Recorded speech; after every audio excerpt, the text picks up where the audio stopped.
All right. Hello, my name is Emily. I am the Associate Director in the Study Abroad Office, and this info session today is for our program at Siena Italian Studies in Italy.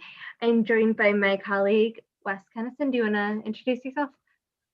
Yes, I'm Wes Kennison, faculty fellow for international programs here at Geneseo, and a person who's been going to Siena since I was an undergraduate, which was about 40 years ago, and a great lover of all things Siena.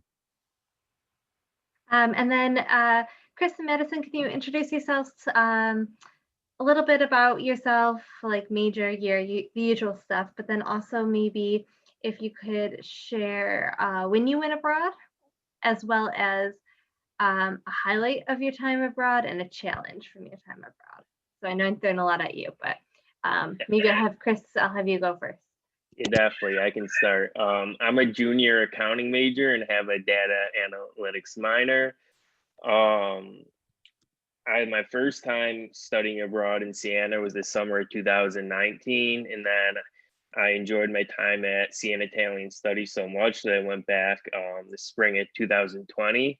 I think my favorite part about Siena and kind of the best memories is really connecting with like the community in Siena, which I think is kind of fostered by staying with a host family opposed to just staying with other American students. And also just the school in general is very focused around the community there.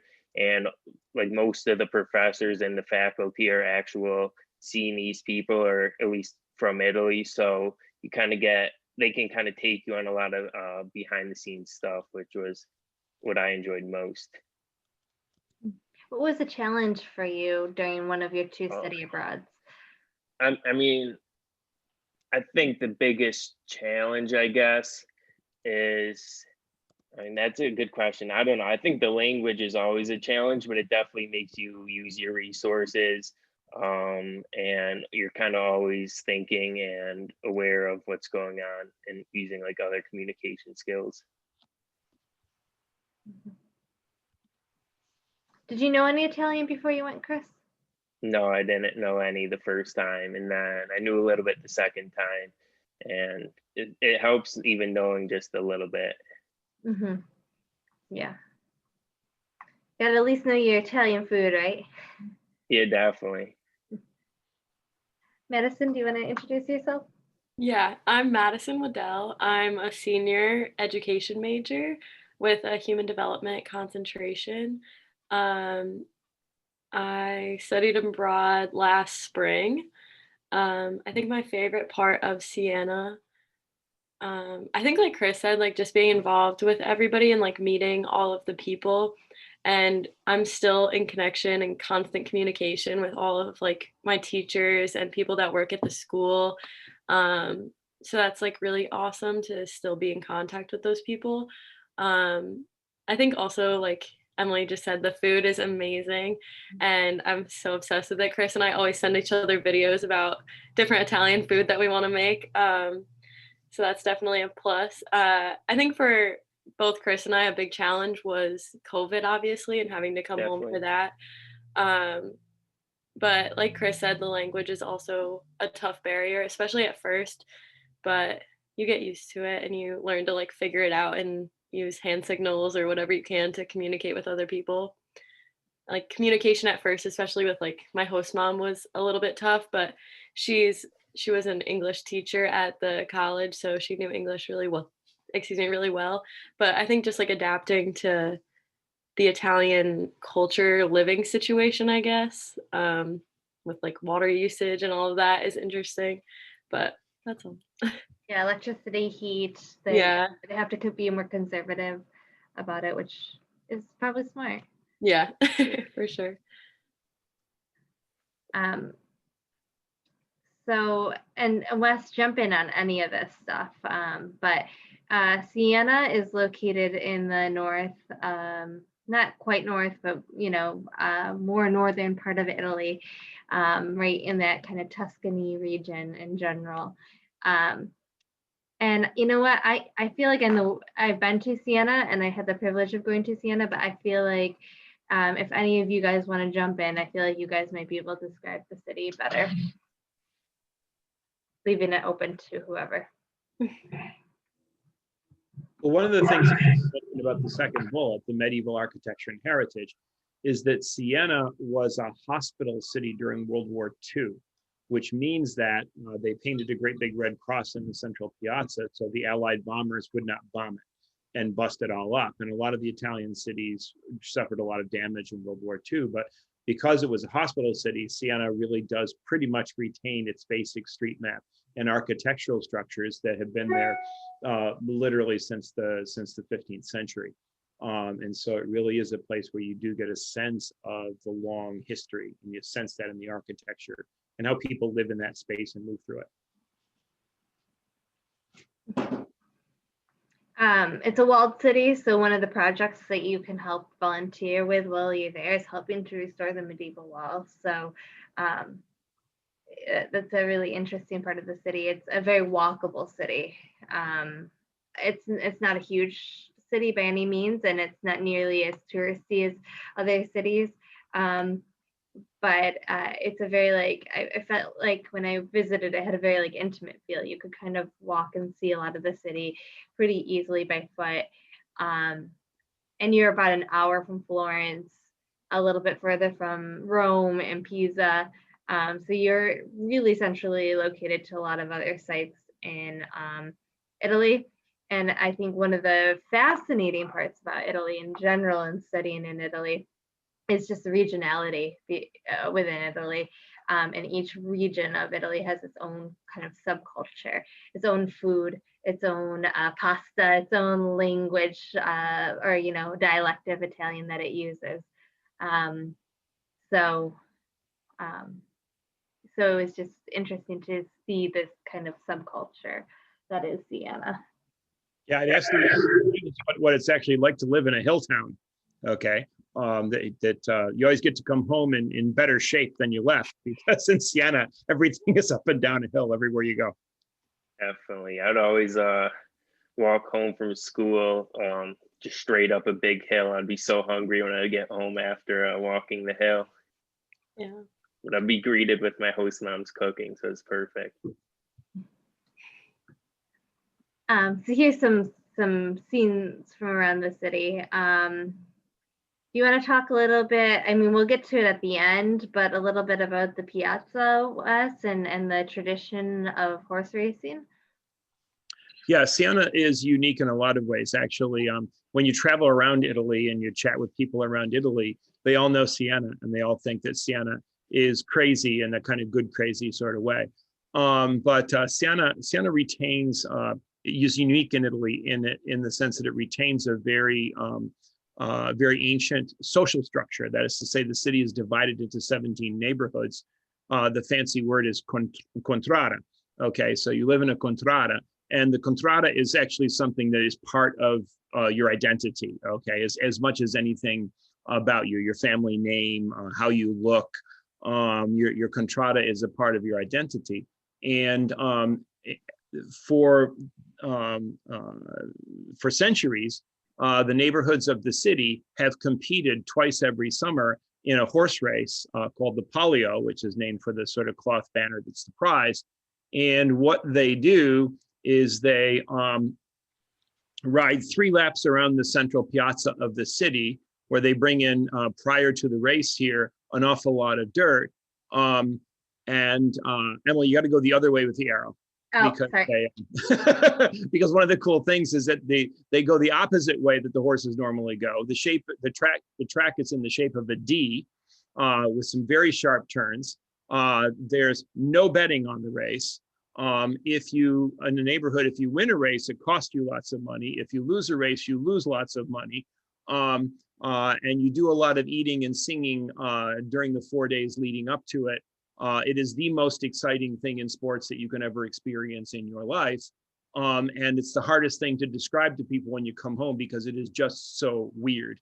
But it's very much in the blood of the people who live there, and anticipation of the Palio is part of their national character. The COVID thing, not only did it interrupt our poor students when they wanted to study there, but the Palio has been run in its current form. It goes back to like 1265. In its current form, the Palio has the Palio has been run since the year 1700, and in that period of time, the only time that they have canceled the race was for World War II and for the COVID scare, the only two times. And if you look at everything else that's happened in CNE's history, you understand how weird and important that is. But there's some really good stuff you can check out on the Palio, Palio, and it will fascinate you. And as the student said, Siena is a place where you get to know the people, and one of the ways you get to know the people is through life in the contrada. So as the name kind of tells you, Siena Italian Studies is in fact the goal of Siena Italian Studies is to learn Italian and learn about the culture. So we have a semester program, we have a summer program, and we also have new a virtual program, hopefully launching for this summer. We ran it last summer, so I fully anticipate we'll be offering that again this summer. So the semester program, which is what both Chris and Madison participated in, is includes a 3-week pre-semester intensive Italian course. You don't need to know any Italian to go, but you certainly, if you do know Italian, you can take a test once you arrive and get placed. You do that intensive Italian course, then you take a little bit of a break, and then you come back and you work on your content courses, as well as another Italian course. Siena Italian Studies has a range of course options in the arts and sciences, in business, in communications. They have a range of different course options that you can look at here. Some social science courses, some music, and like I said, you take another Italian, so that's 6 credits of Italian you'd be doing, and then in addition, whichever other content courses you would like to do. You also do, as part of the program, and we'll delve into this a little bit more later, you do a service learning component of the program, and you do a reflective writing course that accompanies that. There is also, I've neglected to mention, there's another semester program. It's a Siena Brussels program, which allows you to spend 6 weeks, your first 6 weeks in Siena, Italy. You do some of your some content courses. You do a French language course because you're going to be going to Brussels to do an internship.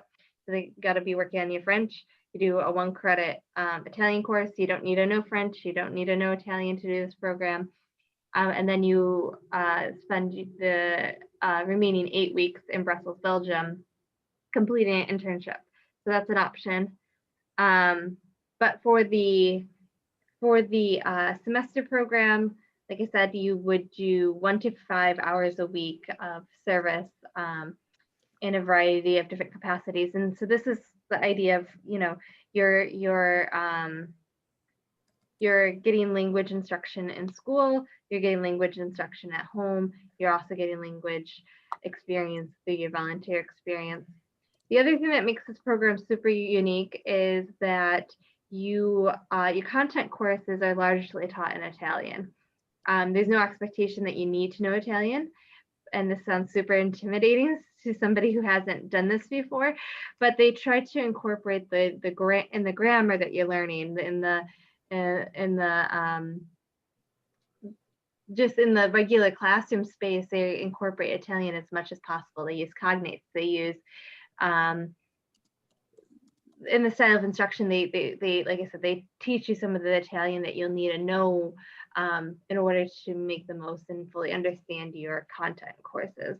And this is a really unique model that actually, and Wes, you can speak to it more, the EU has adopted as kind of a stamp of excellence of language learning, correct? Yeah, yeah. The particular method that they have established for teaching, and I know it's always very intimidating to us Americans who are language phobic by birth. But the particular method that they have developed for teaching, they do a lot of conference presentations and stuff like that. But the EU, the European Union, has adopted it as a kind of official pedagogy for language instruction. If you trust the process, no matter how much, as I say, with our American reluctance to learn foreign languages, no matter if how fearful you may be of that process, if you just trust the process, you will learn to speak the language. And it's really extraordinary, the success rate that they have been able to have with this. We have had in past years students show up with absolutely no Italian and work really hard and get the system and trust the system and test out at the 300 level by the end of one semester. If you really invest in it, and as I say, don't be afraid. You will learn the language very well and very, very quickly. And I know Chris and Madison, you both kind of mentioned before you started on your respective programs, you didn't know Italian. How was it actually taking these content courses and not knowing much Italian? Was it very intimidating? Yeah, you can go ahead first, Maddie. I was just like really scared going into it. Like that was my biggest fear, I think, was taking the content courses just because I had no idea. But the 3 weeks of Italian in the beginning is super intensive. Like intensive is an understatement because it is Italian for the entire day for 3 weeks and you're with the same teacher every day. So you learn a ton of Italian. And once you go into the content courses, like it's pretty much the same teachers for the content course. Like you get to know them really well through the Italian part. So they know who you are and how well you know Italian, and they will speak to you at the level that you can understand, and they will give you help in English if you really need it. They do try to force you to speak Italian, obviously, but if you're really not understanding, they will help you. And like the administrators at the school are really helpful in that sense as well. Like you can go to them for help if you need it as well. It definitely, I think it's very manageable, and they definitely teach to like the knowledge of the class. When I went over this summer, I think as a program, like as a whole, there's a higher level of knowing Italian, so they taught at a higher level. But then you also kind of had the students helping each other, and like nobody was left behind. And if you needed extra help, the teacher would give it to you. And then in the spring, there's maybe a little lower levels, like kind of the whole class was in it together more, and it worked that way too. So they definitely just teach the level and make sure nobody gets left behind. And for the summer program, the content courses were in English, right, Chris? No, they weren't. they were It just, yeah. just we're kind of learning it all together. Okay. But they definitely make sure that you're learning it and understanding it. And I think definitely working with your classmates helps with that too. Yeah, and the summer program, you did the month-long, 4 weeks, right? Yeah, the 4 weeks, yeah. Yeah, they have a 4, a 6, or an 8-week option. And it's quite a lot of credits in a short amount of time, so it's pretty intensive, correct? Mm-hmm. Yeah. Did you guys do service and the service experience while you were there? And if so, where did you do your experience and what was it like? Yeah, the first service I did was like over the summer. I worked with refugees who were kind of learning Italian to become citizens in Italy to meet the requirement. We are kind of learning it together almost, but I was still kind of helping them. We're at a similar level, but we were working through worksheets together and stuff like that. And then in the spring, we did language partners who would just meet with people from the community and kind of talk to them to teach them English almost. It was pretty informal, just conversations. We got to know the community members pretty well. So then we'd go out to, or for like aperitivos and stuff like that too, which is really cool. And then we also worked on the wall a little bit. Our last day there, we were digging to plant some hops. And then that for some beer that would then be used to, the proceeds would be used to kind of put money back to the wall. But definitely there'll be a memory I'll have forever, digging those holes and stuff. Yeah, that's when we found out we had to like go home. So we were all like crying and upset while we were digging holes. Good way to, you know, express that sadness. Yeah, but wait, then just to add on to that though, right after we dug those holes, we went over to one of the faculty members of the schools, his home, and his wife cooked for us, and we kind of had a goodbye meal, which is kind of what I was talking about with like the whole community thing and seeing behind the scenes stuff at the school. Like you really get to know the people in the community and the faculty members. So it was a sad time, but also a fond memory of, you know, getting to know them like that. Yeah, it definitely brought us a lot closer to all the teachers and administrators and everything. But I did most of the stuff that Chris did as well, but I also taught at the schools, and that was a really cool experience. Like it was definitely a challenge because you had to create different little lessons and whatnot, but Mike, one of the administrators at the school, was really helpful with that. So I would just like go in and teach English, and I taught in a 4th grade room and a kindergarten room, and it was super fun, and the kids are so cute and they just want to like talk to you, and I don't know, they're like obsessed with American people, so it was really fun. But that was a cool experience. But they do really push the service aspect, and in the beginning it sounds really intimidating because you do have to do a lot of service, but you figure it out and you work it into your schedule and whatnot.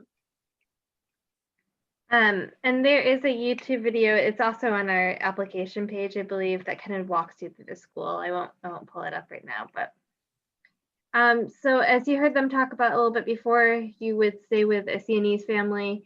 This is really an important aspect of the program because of the language learning piece, as well as getting a true cultural immersion piece. You get your breakfast and your dinners provided by your host family. With the exception of, you get lunches on the weekends, right? Correct? Breakfast, lunch, and dinner on the weekends. Yeah. And then you get a meal pass that you can use for one of 2 restaurants in the community for your lunches. That the restaurants are right next to the school, so you can get your lunch there during the weekdays. Would either of you be up for sharing a little bit about your host family experience?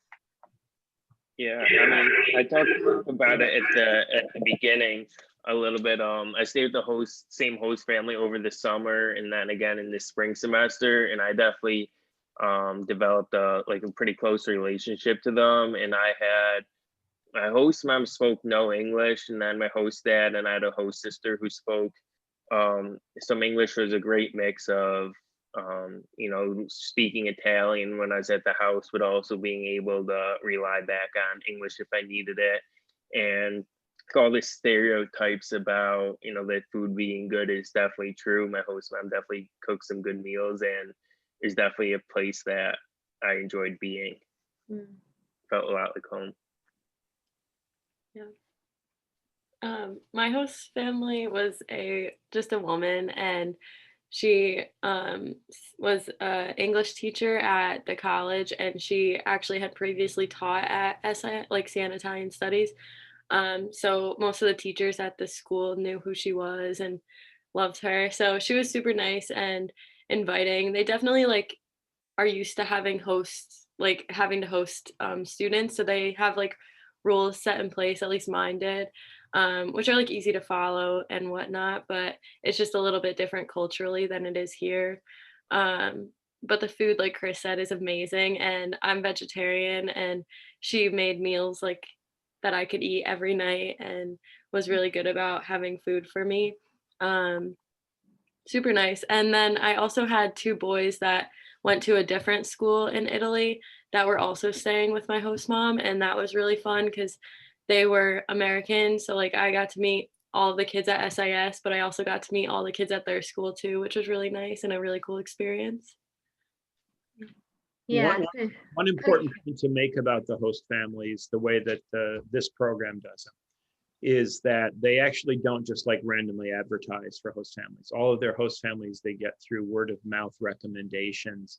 and they do manage those relationships. Now, does that mean that every single time you show up, everything works out easily? No, not always. Okay, because people are people, and no matter what country they come from, but the program does provide kind of opportunities for mediating any misunderstandings that happen, and you get some backup. There are a lot of programs you might go to where you don't get that kind of backup. Here they really are interested in maintaining good relationships with the host families and assisting the students to maintain good relationships. The dates largely reflect our dates, so that makes it really easy. So the fall semester and the spring semester are pretty much the same. During the summer, like I said, there's different dates depending on whether you go for the 4, the 6, or the 8-week option. I think most of them begin in June, if I'm not mistaken, and the polio is in July and August, so that's a very busy time for Siena. But I think you're right, Chris, you went in mid-June, early June.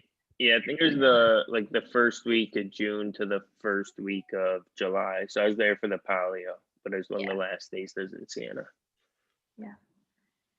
You apply this semester before, so if you're obviously the summer has been suspended, but fall and academic year, the application's open with a deadline of March 1st. For the spring, the application deadline is October 1st. So you just usually apply the semester before, and it's a pretty straightforward application process. We assist you with the visa process if you go for the semester, because there's a visa that you'll need to get, but we assist you with helping to obtain that. The cost sheets for the summer as well as the semester options are here. The summer, actually, from summer 2021 is online. This would give you a good reference if you're interested in summer 2022. And then we have the Italy, Belgium program cost sheet, and then as well as the regular Siena Italian semester. I suspect that we'll have cost sheets up for the fall as well as next spring in the next month or so. But this can give you an estimate. This is from 2019-2020 of about what it would cost. So there's a $20 application charge that all of our programs have. There's a study of a program differential. What's included in this differential depends on the program you're going on. So in the case of this program, this is your full room and board. It's your transportation from Pisa. You do a number of excursions, including a 4-day trip to Brussels during the semester, class materials, the admin fee, and the health insurance. So that gets you about $11,420. You pay standard tuition and the college fee. You don't have to pay any of the other fees that you normally pay. And then these are other estimated costs here at the bottom. So this depends on you, but visa, airfare, you certainly can do much better than 1,500. I think 1,500 is a little high. Maddie and I were, sorry, I don't know why there's some echoing, but Maddie and I were able to find a flight for under 500, so it's definitely doable to do. That's awesome. And to Pisa? We flew to Rome just because we wanted to see the city a little bit, and I had flown there before, so I was comfortable arranging my own transportation, but I'm sure you can also find very reasonable flights to Pisa too to get the transportation from the school. Yeah. Then there's personal expenses, and obviously this depends on you and how much you plan on traveling.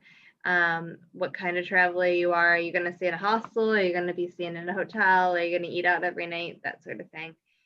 And then passports. So all in, this is a little bit more expensive than being at Geneseo, but it's definitely not by any means our most expensive program for the semester.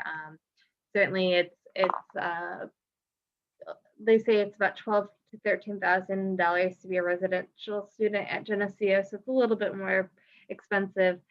We do have scholarships on our website. We give out scholarships of between $500 and $1,000. There is there's actually a scholarship, a very generous scholarship of $500 that is specific for Italian studies that our office gives out. And then in addition, you can use your financial aid for study abroad.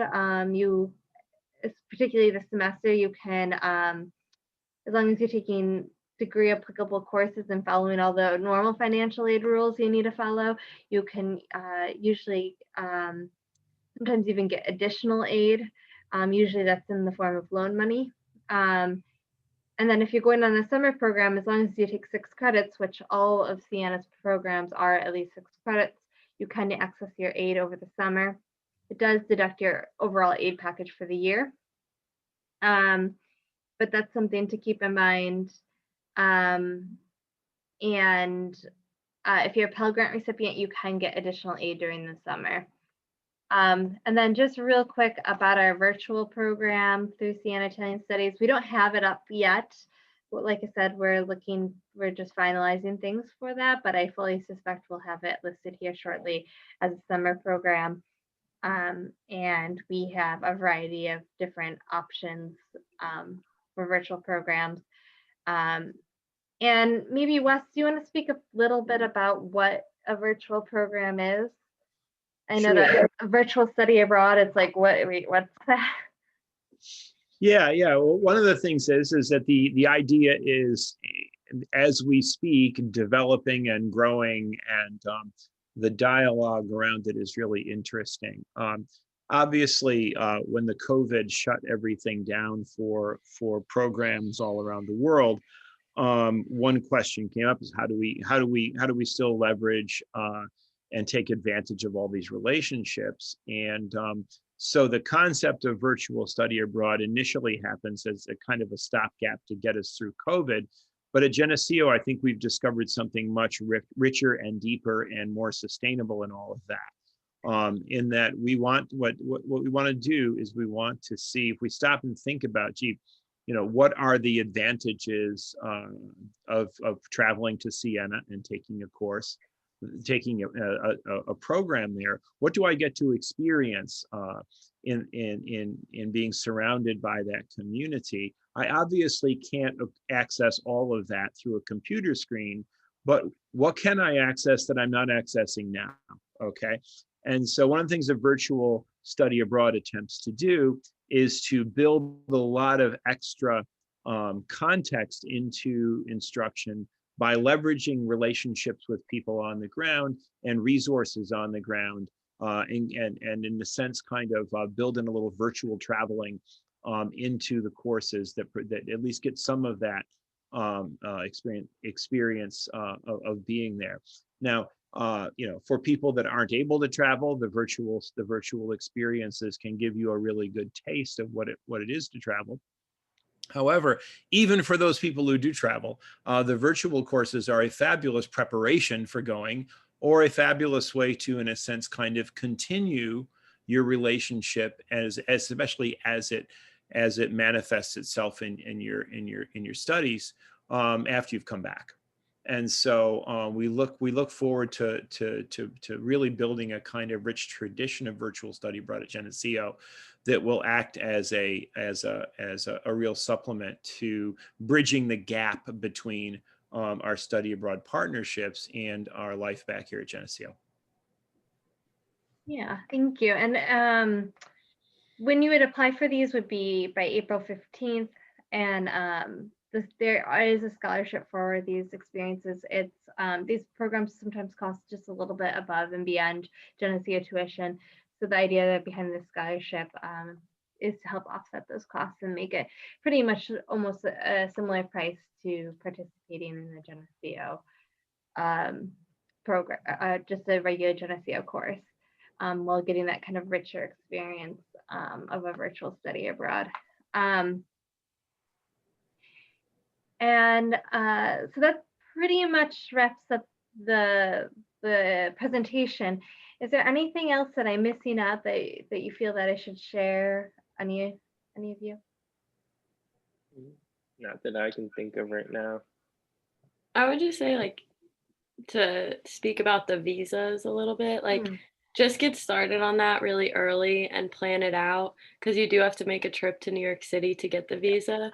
So definitely just take your time, but like start it early and make sure you have it all planned out and make sure you have everything you need when you go there. But that was like the only issue Chris and I really faced was doing the visa. Yeah. Definitely good point. We're here to help you with that.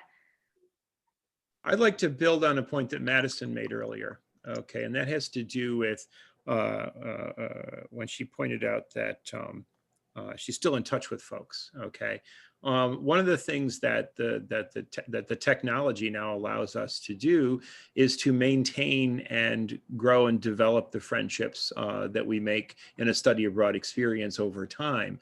That is, that a study abroad experience, you know, it can be just I go there, I do my thing, and I come home. Siena is not a place where that lets you do that very easily. Especially, you don't leave Siena behind. As you leave Siena, people will simply begin already asking you, when are you coming back? And certainly they will be very happy and enthusiastic to hear from you and to communicate with you through social media, which is also an opportunity to continue to build and develop your language if you're committed to doing that. And so, you know, I went to Siena in 1978. I've been back over 50 times. I've lived about 6 years of my life there, if I add it all up in a chunk. And I learn new things about Siena every time I go there. I meet new people, and my relationship over the course of time has been really an essential part of my life. You know, I've been in OBGYN units as my friends' babies were born. I have been to my friends' weddings, and I have been to my friends' funerals in Siena.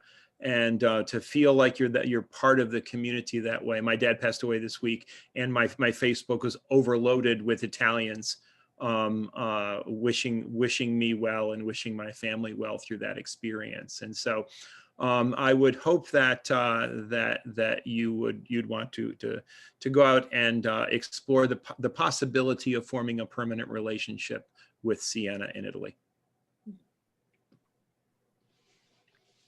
Thank you. Okay, and going to